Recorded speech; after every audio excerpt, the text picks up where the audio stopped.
Bonjour à tous, bienvenue dans cette nouvelle vidéo. Eh oui, heureux de vous retrouver encore une fois. Merci à tous ceux qui me suivent. Merci à tous ceux qui me soutiennent, même ceux qui ne me soutiennent pas. Bon, comme vous savez, ça fait pas longtemps que je suis là, donc le démarrage est un peu difficile, mais il n'y a pas de problème, on s'adapte et on essaie d'être actif et réactif. Donc je vois que j'ai l'impression que je vous ai un peu trop saoulé avec l'histoire Papacito. Ça va peut-être un peu trop polluer la chaîne, donc aujourd'hui on va changer de sujet.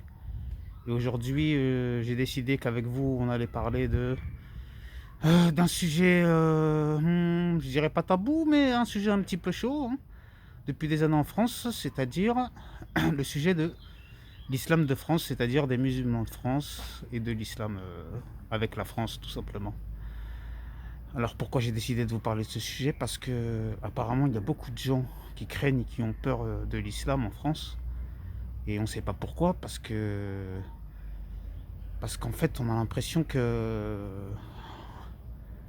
les gens ont peur, et ça c'est véhiculé par des idées comme celle d'Éric Zemmour qui nous parle de la théorie du grand remplacement, comme si nous allions venir et faire une sorte de nouvelle colonisation pour éradiquer le peuple français afin qu'il n'existe plus et que les immigrés ou les musulmans règnent en France.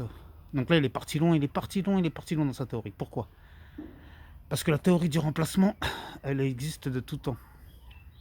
N'en déplaise à M. Zemmour ou à d'autres, elle existe de tout temps parce qu'il suffit de regarder l'époque des Romains, l'époque des Égyptiens, l'époque des Incas, l'époque des Indiens d'Amérique, qui ont été quasiment éradiqués, qui ont subi carrément pratiquement un génocide.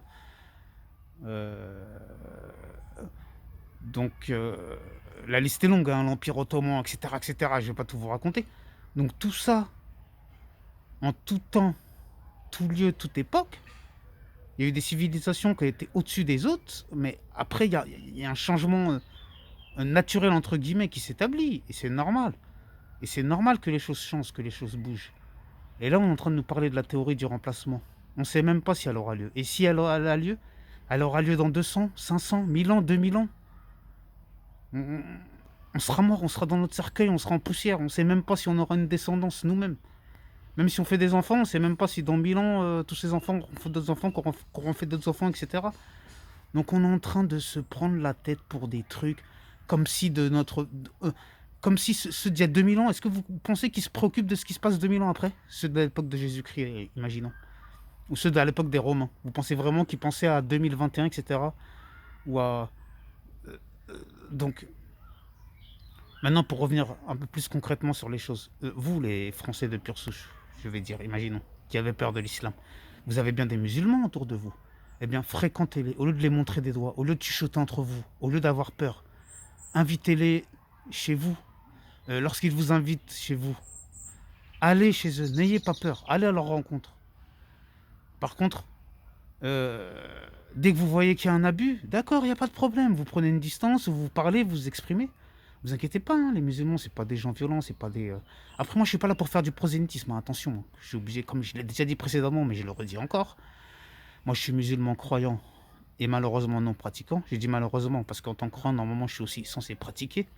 Et malheureusement, je commets des péchés. Et tout le monde commet des péchés, hein. Mais bon, moi, je le reconnais, je l'admets. Je bois, je fume. C'est péché, hein. Comme dans presque toutes les religions monothéistes. Mais par contre, je crois en Dieu. Je sais qu'il n'y a qu'un seul et unique Dieu. Donc je le répète encore, hein, même le Dieu des musulmans, c'est le même que le Dieu des chrétiens. Et c'est le même que le Dieu des juifs. Donc moi, je ne sais pas qu'est-ce que vous avez à être contre les musulmans. Puisqu'en fait, on est dans la même croyance, hein. On est dans la même croyance. Je parle pour les catholiques, les chrétiens, les évangélistes, les juifs. Voilà, les musulmans, on croit tous au même Dieu, logiquement. Vu qu'on est des religions monothéistes. Donc je vous demande, s'il vous plaît, de ne pas avoir peur, de ne pas céder à tout ce que vous voyez à la télé. Parce qu'après, en fait, oui, vous confondez islam et terrorisme. C'est des choses qui n'ont rien à voir. C'est deux choses qui n'ont rien à voir. Arrêtez de tout mettre dans un même sac. Moi, par exemple, quand il y a un violeur ou un tueur d'enfants, je ne vais pas dire tous les Français sont des violeurs ou des tueurs d'enfants. Vous voyez ce que je veux dire? Donc, il faut arrêter de faire des amalgames, des généralisations, ne croyez pas qu'on va venir, qu'on va convertir vos filles, vos femmes, je ne sais quoi, leur mettre des voiles. Non, mais vous plaisantez, mais arrêtez de dire n'importe quoi. Bon, après, je vais aller plus loin. Ok, on a la liberté de ci, la liberté de ça. Ah ok, les femmes, elles se baladent en string, etc.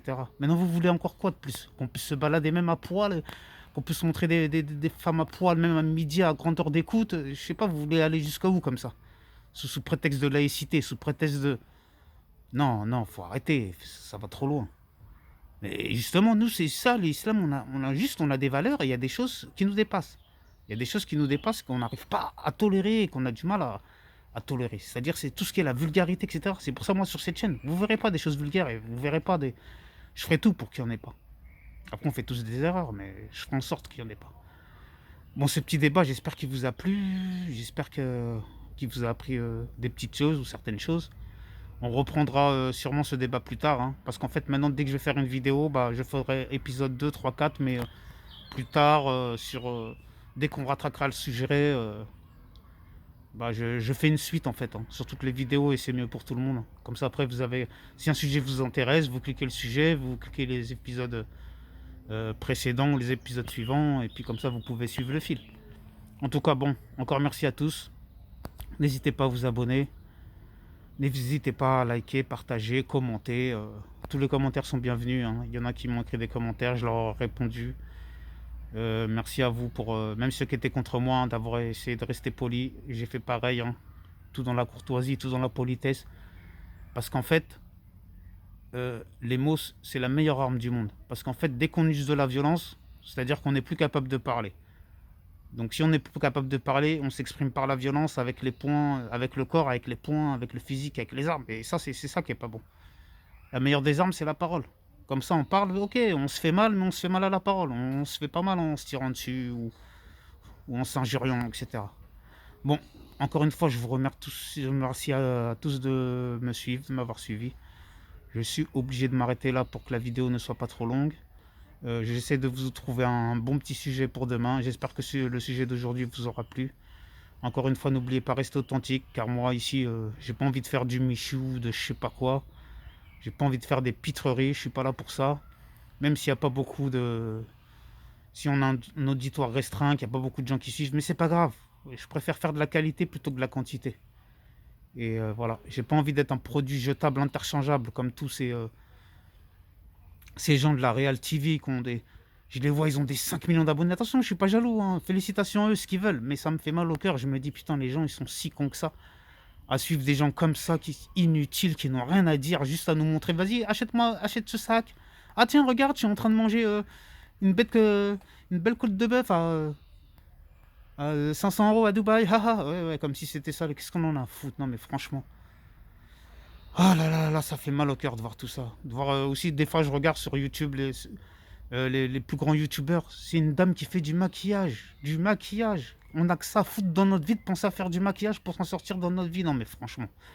Bon, allez. Je vais me stopper là. Sinon, la liste est longue et je vais jamais m'arrêter. En tout cas, je vous remercie de me suivre. Et n'oubliez pas, restez authentique. Merci à tous.